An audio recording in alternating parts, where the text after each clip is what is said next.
শবে বরাতের এক নিস্তব্ধ রাত্রি, চারিদিকে গভীর নীরবতা। হযরত মুহাম্মদ সাল্লাল্লাহু আলাইহি ওয়াসাল্লাম গভীর ঘুমে নিমগ্ন ছিলেন। আম্মাজান হযরত আয়েশা রাদিয়াল্লাহু তাআলা আনহা তখন ঘরের মধ্যে ইবাদতে মগ্ন ছিলেন। হঠাৎ মধ্য রজনীতে ফেরেশতা হযরত জিবরাইল আলাইহিস সালাম সেখানে এসে উপস্থিত হলেন এবং উচ্চারিত হলো পবিত্র আহ্বান। প্রিয় নবীজিকে বললেন, ইয়া রাসূলুল্লাহ, আপনি উঠুন। ফেরেশতারা হযরত জিবরাইল আলাইহিস সালামের এই কণ্ঠ শুনে রাসূল সাল্লাল্লাহু আলাইহি ওয়াসাল্লাম ঘুম থেকে জাগ্রত হলেন। তখন ফেরেশতা হযরত জিবরাইল আলাইহিস সালাম বললেন, ইয়া রাসূলুল্লাহ, আল্লাহ রাব্বুল আলামিন সুসংবাদ দিয়েছেন, আজকের এই রাতে মহান আল্লাহ রাব্বুল আলামিন খুলে দিয়েছেন তার রহমত ও মাগফিরাতের ৩০০টি দরজা। এই কথাটি বলে ফেরেশতা হযরত জিবরাইল আলাইহিস সালাম সেখান থেকে অদৃশ্য হয়ে চলে গেলেন। তখন হযরত মুহাম্মদ সাল্লাল্লাহু আলাইহি ওয়াসাল্লাম দেখলেন আম্মাজান আয়েশা রাদিয়াল্লাহু তাআলা আনহা ইবাদত করার পর ক্লান্ত হয়ে ঘুমিয়ে পড়েছেন। তাই রাসূল সাল্লাল্লাহু আলাইহি ওয়াসাল্লাম আম্মাজান আয়েশা রাদিয়াল্লাহু তাআলা আনহাকে জাগালেন না। কিছু না জানিয়ে ঘর থেকে বের হয়ে গেলেন। একাকী রাতের নিস্তব্ধতা ভেদ করে হেঁটে চলেছে। বেশ কিছুক্ষণ পর হযরত আয়েশা রাদিয়াল্লাহু তাআলা আনহার ঘুম ভেঙে গেল। তখন তিনি লক্ষ্য করে দেখলেন রাসূল সাল্লাল্লাহু আলাইহি ওয়াসাল্লাম ঘরের মধ্যে নেই। অতঃপর হযরত আয়েশা রাদিয়াল্লাহু তাআলা আনহা ঘরের আশেপাশে হযরত মুহাম্মদ সাল্লাল্লাহু আলাইহি ওয়াসাল্লামকে খুঁজতে লাগলেন। প্রিয় নবীজিকে কোথাও না পেয়ে আম্মাজান আয়েশা রাদিয়াল্লাহু তাআলা আনহা ঘর থেকে বের হয়ে রাসূল সাল্লাল্লাহু আলাইহি ওয়াসাল্লামের অন্য বিবিদের ঘরে গিয়ে হযরত মুহাম্মদ সাল্লাল্লাহু আলাইহি ওয়াসাল্লামের খোঁজ করতে লাগলেন। আম্মাজান আয়েশা ভেবেছিলেন যে প্রিয় নবীজি হয়তোবা অন্য কোনো বিবির ঘরে গিয়েছে, কিন্তু এখানেও রাসূল সাল্লাল্লাহু আলাইহি ওয়াসাল্লাম ছিল না। এটা দেখে তিনি অস্থির হয়ে গেলেন। অতঃপর হযরত আয়েশা রাদিয়াল্লাহু তাআলা আনহা সোজা হযরত ফাতেমা রাদিয়াল্লাহু তাআলা আনহার বাড়ির দিকে রওনা হলেন। সেখানে গিয়ে হযরত আয়েশা রাদিয়াল্লাহু তাআলা আনহা হযরত ফাতেমা রাদিয়াল্লাহু তাআলা আনহাকে বললেন, হে ফাতেমা, তোমার আব্বাজান রাসূল সাল্লাল্লাহু আলাইহি ওয়াসাল্লামকে কোথাও খুঁজে পাচ্ছি না। তোমার আব্বাজান এখানে এসেছে নাকি?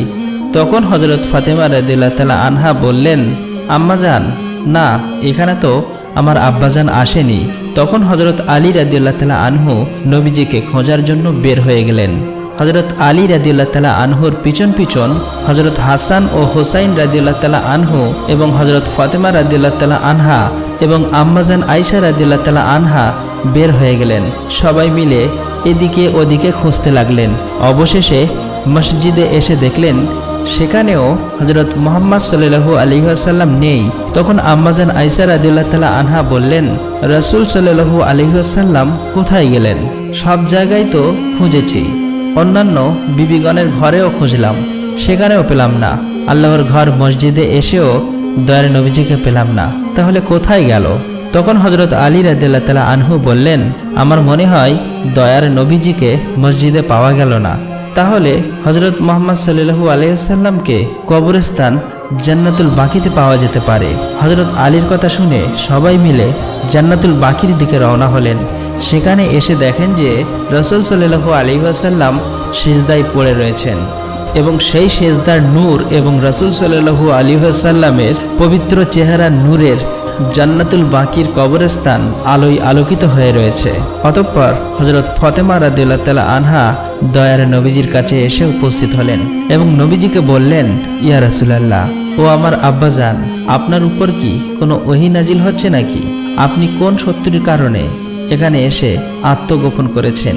হযরত মুহাম্মদ সাল্লাল্লাহু আলাইহি ওয়াসাল্লাম সিজদা থেকে মাথা উঠিয়ে ফাতেমা রাদিয়াল্লাহু তাআলা আনহাকে বললেন, হে ফাতেমা, আমার উপর এখন কোনো ওহী নাজিল হচ্ছে না এবং আমি কোনো শত্রুর কারণে এখানে এসে আত্মগোপন করিনি। হে ফাতেমা, হযরত জিবরাইল আলাইহিস সালাম এসে আমাকে বলে গিয়েছেন আজকের রাতে মহান আল্লাহ রাব্বুল আলামিন তার রহমত এবং মাগফিরাতের ৩০০টি দরজা খুলে দিয়েছেন। হে ফাতেমা, আজকের রজনী এমন একটি বরকতময় রজনী যে এই রাত্রে বান্দার ভাগ্য নির্ধারণ করা হয়, আর এই রাত্রি মহান আল্লাহ রাব্বুল আলামিন বান্দাদেরকে রক্ষা করে থাকেন।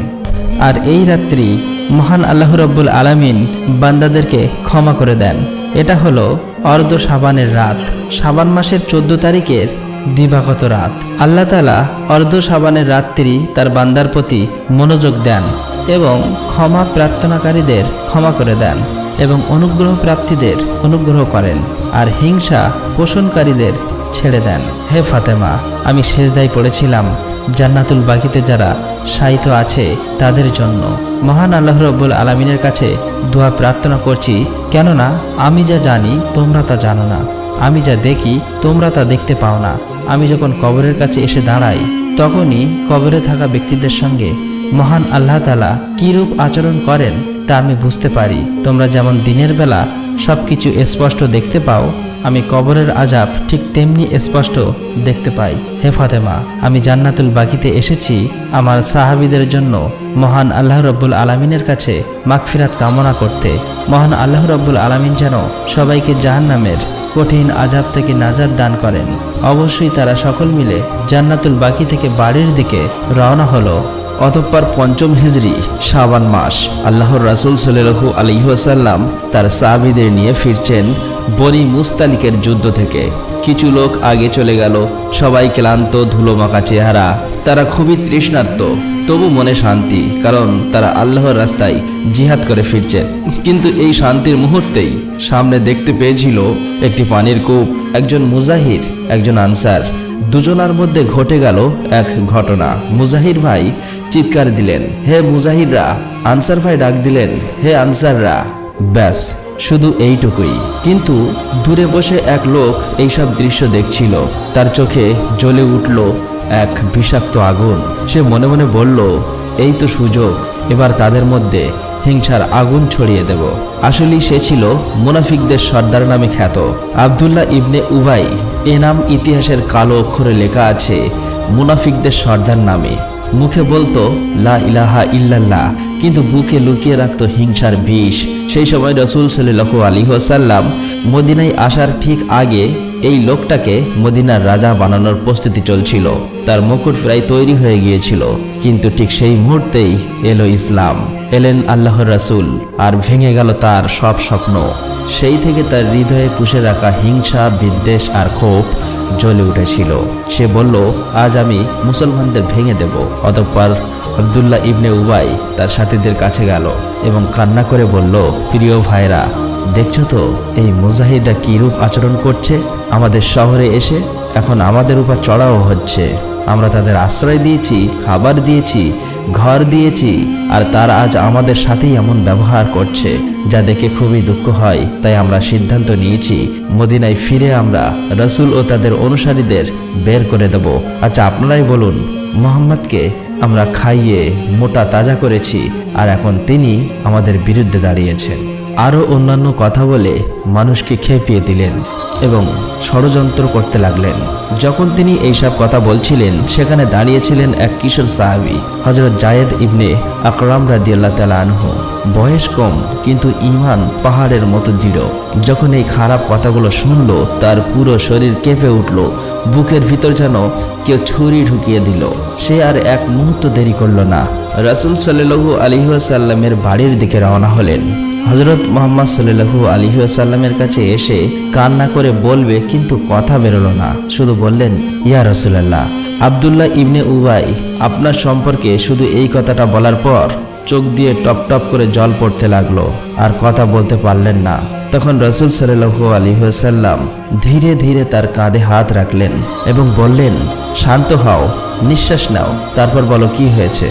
যায়েদ রাদিয়াল্লাহু তাআলা আনহু তখন থেমে থেমে কাঁদতে কাঁদতে পুরো ঘটনা বললেন।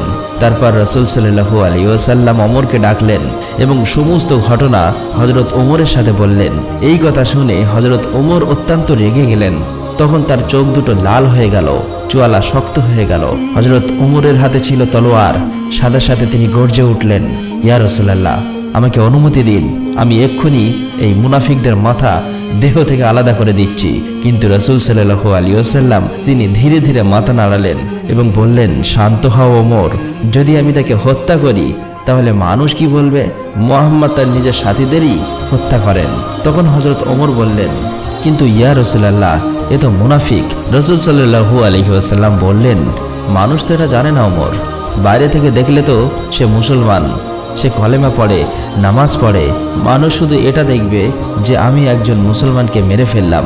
তারপর রাসূল সাল্লাল্লাহু আলাইহি ওয়াসাল্লাম এমন একটা সিদ্ধান্ত নিলেন যা ছিল বিস্ময়কর কৌশল। রাসূল সাল্লাল্লাহু আলাইহি ওয়াসাল্লাম বললেন, সবাইকে ডাকো, আমরা এখনই রওনা হব। আজ আমরা একটানা রাত দিন সফর করব। সাহাবীরা অবাক হয়ে গেলেন, এ কেমন সিদ্ধান্ত? কিন্তু তারা জানতেন না রাসূল সাল্লাল্লাহু আলাইহি ওয়াসাল্লাম আসলেই কি করছেন। অতঃপর তারা সবাই রওনা হলো। রাসূল সাল্লাল্লাহু আলাইহি ওয়াসাল্লাম চাইলেন সবাই এত ক্লান্ত হয়ে পড়ুক যে কথা বলার সময় না পায়। মুনাফিকরা যেন মুসলমানদের মধ্যে বিষ ছড়াতে না পারে, ষড়যন্ত্র যেন শুরু হতেই না পারে। 30 ঘন্টার ক্লান্তিকর যাত্রা শুরু হলো সফর। দিন গড়িয়ে রাত, রাত গড়িয়ে আবার দিন। কেউ থামলো না, কেউ বিশ্রাম নিল না, শুধু হাঁটা আর হাঁটা।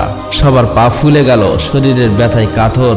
একটানা 30 ঘন্টা সফর করার পর অবশেষে যখন তারা থামলেন, যেখানেই ছিল সেখানেই মাটিতে শুয়ে পড়ল। মুহূর্তেই সবাই ঘুমে তলিয়ে গেলেন। ষড়যন্ত্র, ফিসফিসানি, বিচ্ছেদ সব শেষ, একেবারেই শেষ। এভাবেই রাসূল সাল্লাল্লাহু আলাইহি ওয়াসাল্লাম কথা বলার সুযোগ না দিয়ে কোনো রক্তপাত ছাড়াই বাঁচিয়ে দিলেন পুরো উম্মাহকে এক ভয়ানক বিভেদ থেকে। কিন্তু ইবনে উবাইরের একটি ছেলে ছিল, তার নাম ইবনে আব্দুল্লাহ। বাবা মুনাফিক, কিন্তু ছেলে সত্যিকারের মুমিন, আল্লাহর প্রিয় বান্দা। একই ঘরে একই রক্ত, কিন্তু দুই হৃদয়, একটা আলোয় ভরা আর একটা অন্ধকারে ডোবে। ছেলে ইবনে আব্দুল্লাহ কোনো এক প্রয়োজনে এক জায়গায় যাচ্ছিলেন। হঠাৎ তিনি শুনলেন তার বাবা রাসূল সাল্লাল্লাহু আলাইহি ওয়াসাল্লামকে অপমান করছে, তার বিরুদ্ধে উল্টোপাল্টা কথা বলছে। তখন সে আর শান্ত থাকতে পারলেন না, পুরো পৃথিবী যেন ভেঙে পড়ল।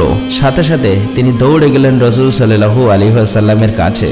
অঝরে কাঁদতে কাঁদতে বললেন, ইয়া রাসূলুল্লাহ, আমি শুনেছি আপনি আমার বাবাকে শাস্তি দিতে চান। যদি সত্যিই আপনি চান তাহলে দয়া করে আমাকে এই কাজটি করার আদেশ দিন। রাসূল সাল্লাল্লাহু আলাইহি ওয়াসাল্লাম চমকে তাকালেন। তারপর ছেলেটি বললেন, আপনি অনুমতি দিলে আমি নিজে আমার বাবার গর্দান কেটে আপনার সামনে হাজির করব। আবারও কেঁদে কেঁদে বললেন, ইয়া রাসূলুল্লাহ, আমি ভয় পাচ্ছি যদি অন্য কেউ আমার বাবাকে হত্যা করে তাহলে আমি হয়তো প্রতিশোধ নিতে পারবো না, তাই দয়া করে এই কাজটি আমাকেই করতে দিন। তখন রাসূল সাল্লাল্লাহু আলাইহি ওয়াসাল্লাম মুচকি হাসলেন, তার মাথায় হাত বুলিয়ে দিলেন এবং বললেন, তুমি চিন্তা করো না, আমি সঠিক বিচার করব। আমরা তোমার বাবাকে হত্যা করব না, বরং আমরা তার সাথে ভালো ব্যবহার করব। যতদিন সে আমাদের সাথে আছে আমরা তার সাথে সদাই থাকব। এভাবেই কয়েক মাস অতিবাহিত হয়ে গেল। একদিন হঠাৎ আল্লাহ রাব্বুল আলামিন আসমান থেকে ওহী নাজিল করলেন, সূরা মুনাফিকুন। আল্লাহ পরিষ্কার করে দিলেন কারা মুনাফিক, কিভাবে তারা ষড়যন্ত্র করে, কিভাবে তারা মুসলমানদের ক্ষতি করতে চায়। আর বিশেষভাবে এই আয়াত আল্লাহ ঘোষণা করলেন, অথচ সকল সম্মান আল্লাহর ও তার রাসূল এবং মুমিনদের, কিন্তু মুনাফিকরা তা জানেই না।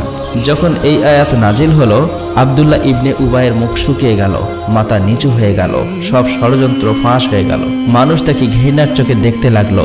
এমনকি তার নিজের গোত্রের লোকেরা বলল, তোমার লজ্জা করে না? রাসূল সাল্লাল্লাহু আলাইহি ওয়াসাল্লামের কাছে গিয়ে ক্ষমা চাও।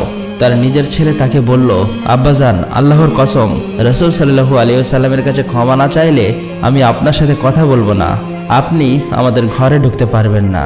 এভাবেই সবার কাছে অপমানিত হতে লাগলো। শেষ পর্যন্ত লজ্জিত, অপমানিত আব্দুল্লাহ ইবনে উবাই রাসূল সাল্লাল্লাহু আলাইহি ওয়াসাল্লামের কাছে এলো, কিন্তু তার মুখে কোনো অনুশোচনা ছিল না, শুধু মানুষের চাপে এসেছিল। সে বলল, ইয়া রাসূলুল্লাহ, আমাকে ক্ষমা করে দিন।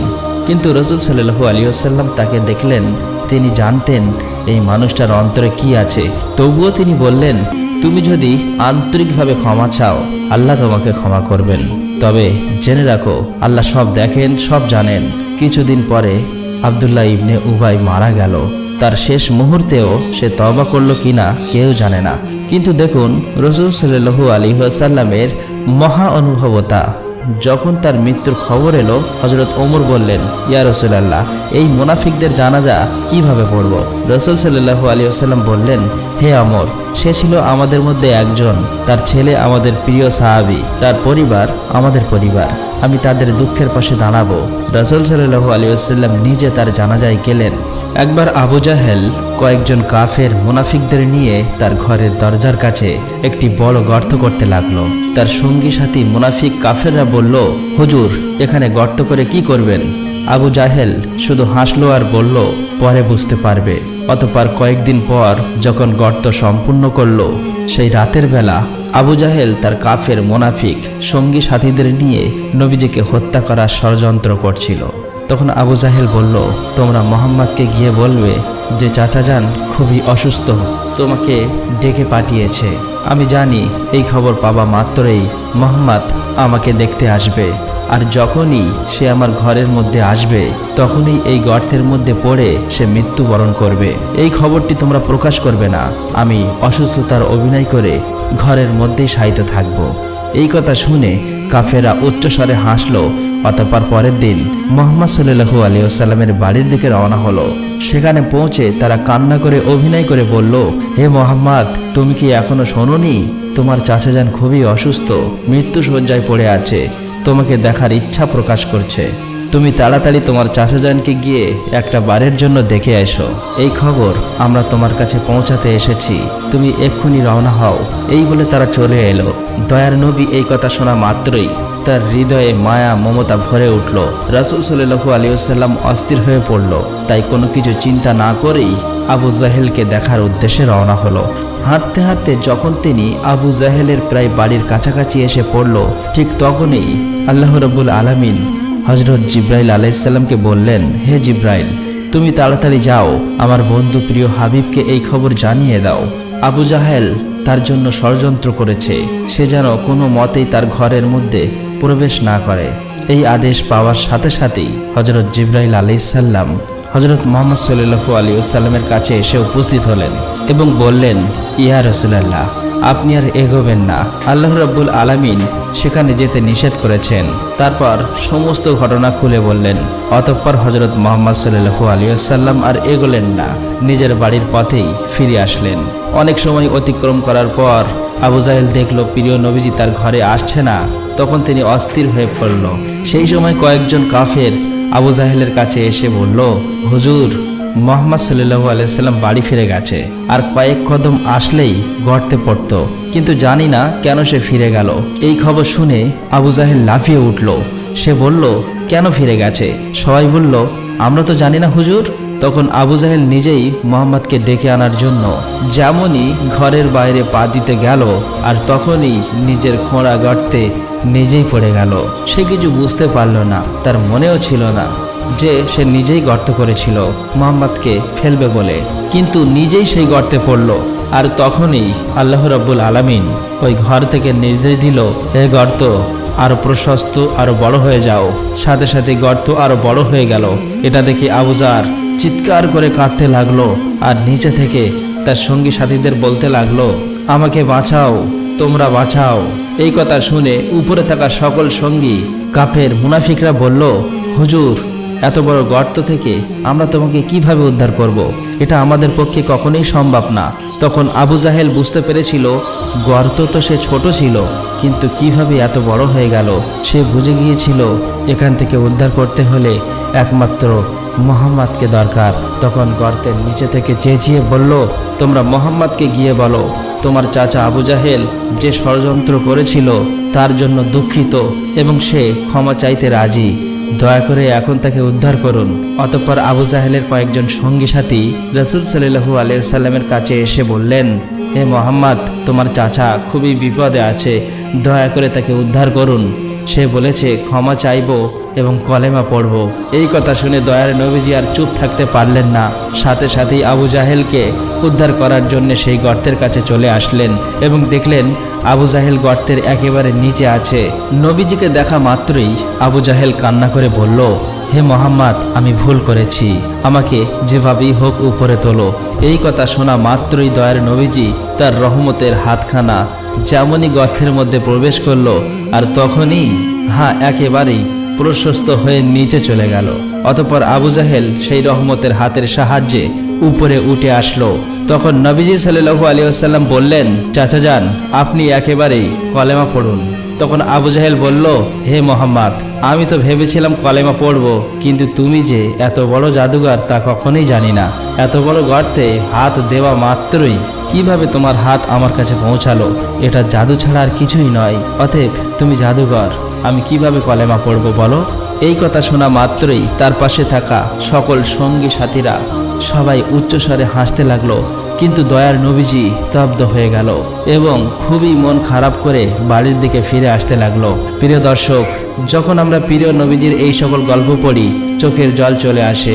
ভাবি আজ যদি আমরা রাসূল সাল্লাল্লাহু আলাইহি ওয়াসাল্লামের চেহারা দেখতে পেতাম, তার কণ্ঠস্বর শুনতে পেতাম, তাহলে জীবন ধন্য হয়ে যেত। আব্দুল্লাহ ইবনে উবাই রাসূল সাল্লাল্লাহু আলাইহি ওয়াসাল্লামকে স্বচক্ষে দেখেও মুনাফিকি করলো।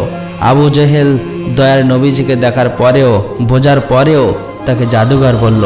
আর আমরা রাসূল সাল্লাল্লাহু আলাইহি ওয়াসাল্লামকে দেখিনি, কিন্তু আমাদের হৃদয়ে আছে তার ভালোবাসা। আমরা এই দুনিয়ায় তার সাথে থাকতে পারলাম না, কিন্তু যদি আমরা তার সুন্নত মেনে চলি, তার পথে চলি, তাহলে জান্নাতে আমরা তার সাথে থাকতে পারবো। হে আল্লাহ, আমাদের সবাইকে প্রিয় রাসূলের সত্যিকারের উম্মত হবার তৌফিক দিন। আমাদের অন্তরে ঈমানের আলো জ্বলিয়ে দিন। হে আল্লাহ, মৃত্যুর আগে আমরা যেন রাসূল সাল্লাল্লাহু আলাইহি ওয়াসাল্লামের রহমতেই নুরানি চেহারা একটা বারের জন্য দেখতে পাই।